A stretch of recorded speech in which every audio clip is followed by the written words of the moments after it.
mbokku internet yi ñoo ngi leen nuyu bu baax a baax leen dalal ci seen Yafini TV la chaîne porteuse des valeurs nekk fii nag ci Malika tey ñu dalal nag benn ndaanaan benn personnalité boo xam ne day yëngatu ci affaire musique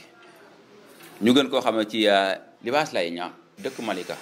di doomu Malika tamit di yëngu nag ci musique moom lañ fekk si fii tey ci këram Malika war a waxtaan ak moom ci projet am war a waxtaan ak moom ci avenir musique fii ci Malika war a waxtaan ak moom tamit ci yëngu-yëngu yu muy yëngu fii ak ci bitim réew Libaas nuyu leen la bu baax a baax. salaamaaleykum Yafini TV salaamaaleykum waa Malika salaamaaleykum waa Malika yi nekk ci diaspora bi salaamaaleykum waa Sénégal ak waa àdduna maa ngi leen di nuyu. maanaam juddu beeg jaar beeg ak yar bi fan la. waaw Modou man Malika laa juddoo fi laa yaroo fi laa màggee musuma dem fenn donc fi laa jànge école aussi école Seydi Anta Gadiaga fa laa jànge fi laa defi sama jeunesse collège maa ngi ko defee CEM Momar Marème Diop bu Yëmbal fa laa amee sama BFM. J'étais au lycée de la Fosse, je l'ai amené sur ma bac. J'étais à l'université, donc j'ai fait 2 ans à la faculté des sciences économiques et sociales. Donc sama jeunesse aussi ci Malika laa ko passé ak Yëmbal ak Kër Massar ci diggante yooyu ci la footballé nawetaan ci la defee activité associative ci la fowe ci la màggee. Donc waa ci jeunesse boobu man damay retardé wu un peu ci l'école Seydi Anta Gadiaga mu nekk une école de référence fii ci Malika yow nga jàngee fa ñeneen ak ñeneen jàngee fa ñu mag jàngee fa fii ci Malika waaw lan ngay gis ci école boobu wala nan nga ko gisee jamono bi ñu nekk nii école bi en tant que tel. waaw école Seydi Anta Gadiaga cadre yu bëri fa la ñu génnee docteur Gora Niang fa la jàngee docteur Badou Gadiaga fa la jàngee. ñoom Siré Ndiaye fa la ñu jàngee Mor Ndiaye ñoom ñëpp fa la ñu jàngee ay ñoom Mati Gadiaga ñoom ñëpp fa la ñu jàngee donc mu nekk école boo xam ni école de référence laa koy tuddee parce que nit ñi doon jóge fu ne di fa jàng si Kër Massar Yëmbal Benn Baraak ba Thiaroye ndax li mu nekkoon école de référence ñu daa am ay instituteurs yu bien ñu amoon ay directeurs yu bien. Vraiment te boo fay jàngi aussi tamit parents d'élèves yi dañuy veiller ci li nga xam ne ni mooy seen njàngu doom mais vraiment école la boo xam ni daal à chaque fois ay enseignants yu bien am naa sama benn doom boo xam ne ni tey mu ngi ci rajo ak télévision Walfadjri ku ñuy wax Serigne Niang yaakaar naa moom tamit fa la jàngee donc am na ay personnalités yu bëri ak ay références yu bëri ci dëkk bi. tey jii seen primaire ñu ngi ko defee école Seydi Anta Gadiaga bu Malika. donc comme ni nga ko waxee rek Seydi Anta Gadiaga lan nga ñu mën a wax ci le nom Seydi Anta parce que l'école est une référence mais le nom en tant que tel parce que am na ñoo xam ne tur bi rek la ñuy dégg comme man tur bi rek laay dégg mais c'est kii au fait maanaam une parenthèse foofu moo ubbi ko. waaw du ma wax Seydi Anta Gadiaga damay wax maam Seydi Anta Gadiaga ndax suma maam la ndax suma ndijaayu papa la moom moo yar sama papa d'ailleurs suma deuxième gosse moom laa ko tuddee. moom référence la woon ci Sénégal waxuma ci Malika rek mais ci Sénégal donc mu nekkoon une très grande personnalité et donc nekkoon un homme social un homme bien mooy papa Lamine Gadiaga ñu koy wax papa Laye boulangerie donc Mamou Khady Gadiaga donc mu nekkoon kilifa goo xam ne ni tey jii yàlla mayoon na ko teraanga yàlla mayoon na ko mu yoroon xol bu rafet boo xam ne ni ufoon nañu bëri yoroon nañu bëri ci këram ba tey jii ñooñu ay kilifa lañ ba ñooñu tey waxuma seen i doom sax seen i sët ñoo nekk ay kilifa ci dëkk bi donc Mame Seydi Anta Gadiaga référence la Mame Seydi Anta Gadiaga war nañ koy defal journée fàttaliku tous les ans chaque année war nañ koy defal journée fàttaliku ndax ni mu nekk woon ci dëkk bi ni mu taxawee ci dëkk bi ba ñu tudde ko école boo xam ne école de référence la donc maa ngi ñaan les autorités locales ak waa Malika yépp que ñuy organiser chaque année journée fàttaliku Mame Seydi Anta Gadiaga. donc merci Libaas ci parenthèse boobu parce que c'est très important nga wax ci cursus bu am solo à l'université sciences économiques n'est-ce pas mais Libaas ñu gis ne da nga ñëw dugg ci musique pourquoi ce petit détour là vers la musique. waaw Modou jàng moom mënoon naa ko lool j'étais un excellent élève un très bon élève même sumay morom mun nañ ko témoigner sumay xarit mun nañ ko témoigner suma famille aussi mun nañ ko témoigner. loolu mën nañ ko approuver intellectuel bu mag la jàng na dem na fac au-delà de ça aussi bi mu demee extérieur def na ay études ci côté collectivité territoriale xam lu bëree bëri ndax bari na ay projet de développement yoo xamante ni man daf ma koy wan donc damay dem ba sax dama naan mais Libaas moom li mu jàng ci école yi lii mu gëstu moo ko raw moo ko sut. À l'université on a fait 2 ans là-bas après 2 ans yi nag ci la retourné dugg ci enseignement bi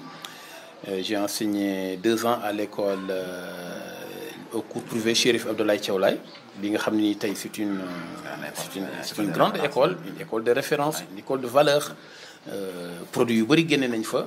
donc CM1 bi laa yoroon foofu et puis élèves yi ma fa yoroon macha allah tey ji ñoom ñëpp ay kilifa lañu donc jàngale naa aussi Kër Massar ci benn école privée donc aussi élèves yi ma fa yore woon ñoom tey ji ñoom ñëpp ay kilifa lañ yàlla may na ma chance ba aussi saabu du fut boppam mais je sais que j'étais un très bon enseignant aussi donc bi ma demee ba ci biir virus musique bi ëpp ma doole donc ma xam ne mënuma allier être enseignant et en même temps mën na nekk mais gis-gis voilà gis-gis bi ko yenn responsable yi ma doon liggéeyal doon gisee donc moo tax et puis bëgguma woon yàq aussi tamit avenir élèves yi may jox ma préféré volontairement arrêter enseignement bi consacré wu vraiment ci activité musicale yi musique nag bu ma koy def c'est parce que virus la bu ma dugg nu mu ma duggee parce que dama amoon ay grands frères yoo xam ne nii dañu amoon tourne-disque le papa de Serigne Niang et sama beneen grand frère bi aussi. voilà nouvelle génération ñu voilà tourne-disque yooyu ñu amoon benn matériel la boo xam ne nii dafay am benn couverture bi nag moom mooy baafal bi bu la neexee tamit nga associé ci ampli ou bien ak ay baaf et puis dafay am disque boo xam ne nii soo defee contact bi dafay rouler nga teg musique bi di daw. jamono yooyu y avait les Star Band l'Étoile de Dakar Étoile 2000 donc l'orchestre Broadway Aragon Pancho El Bravo donc musique yooyu Bob Marley Alpha Blondy le groupe de Moussa Ngom Guelewar donc temps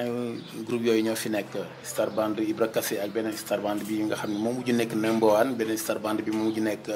presque Étoile de Dakar bi jur tey Super Étoile bi nga xam ne fa la Youssou Ndour nekk donc comme dama leen doon fréquenter virus bi noonu ma doon duggee ma demoon bay woy Goussando di woy Assoma El Coco bu Pancho El Bravo donc morceau yu bëri dama doon comprendre woon El Fuego bu Rudy Gomis bu Baobab donc virus bi noonu la ma duggee ba ma sentir ni sama biir deret yi musique mu ngi ci donc yàqaluma woon dara nag mais je sais que du jour au lendemain je vais devenir musicien voilà loolu noonu la ma virus musique duggee donc ba am na ci une partie de mes grands frères Goussando lañ ma doon woowee Goussando c'était un morceau de Marsek bu mu woyoon Star Band donc comme dama ko maîtriser woon mënoon ko fecc mënoon ko woy aussi tamit bi dem ba ma koy woowee donc virus musique noonu la ñëwee ci man et loolu tax na aussi tamit ma maîtriser la musique sénégalaise depuis les indépendances jusqu'à nos jours xam naa ci lu bëree bëri loo xam ne mun naa ci wax musique 1960 ba fi mu toll nii mun naa ci wax lu bëri loo xam ne nii yaakaar naa kenn du ko dindi. donc comme na mais musique dugg la noonu nga dugg ci musique ak jamono boobu Malika comme li ma wax rek Malika laay religion bi est-ce que amuloon frein ou bien wala tiraillement amuloon ak yow musique ak la famille. waaw sama famille nag kenn musuma ci tere musique du sama papa du samay mag du sama yaay du samay frère wala samay sœur. comme ni ko Mamadou Laye Ndir waxee rek di waykat bu mag moom aussi si tarixa Laayeen dama ko mës a dégg mu nii musique wax ju ñu suukar la rek donc wax ju ñu suukar la donc nag dafa am ñoo xamee ni que ci askan wi boo leen bëggee waar dellu leen ci yàlla donc ci musique nga leen mën a fekk parce que loolu moom mooy seen passion loolu moom mooy seen ay bëgg-bëgg. donc je pense que Youssou Ndour rek joxe na ci exemple yu bari ak yeneen waykat yu mag fii ci réew mi nga xamee ni que delloo si nañ ay nit yu bare à travers la musique donc kon religion nag duñ ci mën a xuus noonu sore ci trop ndax Libaas ku ko xool natt ko ci côté yaayam xam ni yaayam kilifa la gu mag si diiney Laayeen xool fa mu jóge ci ay maamam ci ay mbokkam boo demee aussi Thiénaba ci côté papam nekk kilifa gu nga xamee ni que dañ ko fa respecté lool donc moom aussi Libaas Niang muy nit ku bëgg l'islam nit ku bëgg diine di ko dund Malika fii bariwul ay xew-xew yoo xamee ni que dafay am fii ci côté diine te Libaas du fa teg tànkam. xamoon nañ ni lii lu ma bëgg la lu ma gëm la musuma gis fu sama papa ni ma bàyyil musique bien que du ma géwal de amuma benn maamu géwal gënuma géwal aussi mais musuma gis sama benn parent boo xam ne nee nga ma bàyyil musique te yàlla doon na ma ci may ay teraanga yoo xam ne aussi tamit daanaa ko andi di ko bokk ak ñoom. au niveau de Malika nag daanaa dégg Laayeen du way Laayeen du fubal donc gisuma fenn fu ñu ko bind ci Alxuraan man loolu laa gëm donc je suis Laayeen ci laa juddu ci laa yaru ci laa màggee Libaas mooy limaamu ku ma xam-xam ni Laayeen la mais la musique ci sama deret la nekk. voilà ci sama deret la nekk donc lépp lu may mënti def aussi tamit damay gis ni musique bi daf koy ëpp doole ba boo moytuwul dafay nekk ci kawam donc obstacle yi nag moom yow yaay xool noo koy moytoo yow yaay xool noo koy contourner yow yaay xool nooy dundee ak population bi aussi tamit ba mën leen a wan li nga xam ne ni voilà li nga xam ne moom ngay def nga wan ci lu positif loo xam ne lii lu am njariñ la ba ñu xam ni kat kii li mu nekk nii lu baax la métier la am na ci fulla am na ci fayda et puis am na yoon wu ñuy xool fu muy jaar foo xam ne ni ëllëg bëgg na ci réussite. nga jóge ci musique voyager mais avant ngaa voyager est-ce que am na loo réaliser clip single wala leneen avant le voyage ou bien après le voyage nga réaliser loolu. waaw avant may tukki def naa fi ay spectacle yu bari. yàlla dimbali ne ma doon ànd ak benn société bu fi nekk sur place boo xam ni ndeysaan ndam si yàlla si Lamine Nguer moo tax ma xam leen yàlla yërëm ko yàlla na ko yàlla xaaree aljana yàlla na yàlla taxaw njabootam Lamine Nguer ku baax boolee ma ak entreprise bi mu doon liggéeyee entreprise boobu ñoo ma doon jël di ma jox camion podium di ma jox matériel di ma jox ay produits donc may def seen promotion tout en faisant ma promotion aussi 2003 génne na album bu tudd coow li mu ngi tuddoon ci jamonoy alternance donc coow li bari lool ma ni Sénégal alternance du changer régime wala du changer ay nit mais changer jikko la nit ñi war a toll ci liggéey Sénégal vraiment loolu mooy alternance mooy changer yi jikko xam ni kat am réew xam-xam moo koy doxal liggéey moo koy doxal mais du que président bi jóge na fii wala régime bi jóge na fi beneen régime moo ñëw loolu du alternance moo waxoon ma ni Sénégal li ñu doon xaar ñëw na alternance nañu ànd ak moom. donc album boobu amoon na coow li bari na amoon na Papa Lamine jeunesse du Sénégal amoon na Yaay Boy amoon na jigéeni Sénégal donc amoon na Chérif Abdoulaye et puis album bu cartonné woon la bi ma koy génne franchement bi may def lancement bi au complexe Léopold Sédar Senghor de Pikine tout Malika était là-bas. Malika, Keur Massar, Yeumbeul était là-bas. Il y avait la présence du maire Momar Talla Gadiaga. C'était en 2003. Il y avait la présence de toute la jeunesse de Malika, les femmes, les parents, les amis, ñëpp ñëwoon nañ Pikine, la ville de Pikine. Le maire avait délégué une délégation ànd ak ministère de la culture. am na député yu fa teewoon am na ay ministres yu délégué woon ay nit ñu ñëw teew fa donc jour boobu duma ko fàtte jour bu am importance ci sama vie la parce que li ma doon rêver réaliser ko après maquette yi ma doon génne après single yi ma doon génne tey moom taxaw génne benn album boo xam ne nit ñi apprécié nañ ko vraiment c'était un jour boo xam ne nii kontaan naa ci trop. album boobu nag promotion bi xawoon na def parce que moyens yi ko waroon na accompagner nekk fi woon parce que album bi maa ko defar sama bopp. maa ko financé sama bopp maa ko produire sama bopp. seule la duplication a été faite par Omar Gadiaga mais la production les répétitions financement bi def production bi yëpp man maa ko defal sama bopp. donc il me manquait un peu de moyens pour faire la promotion te promotion album Sénégal dafa am lu mu laaj donc rajo yi télé yi tournage clip yi yooyu yëpp dafa laaj ay moyens te comme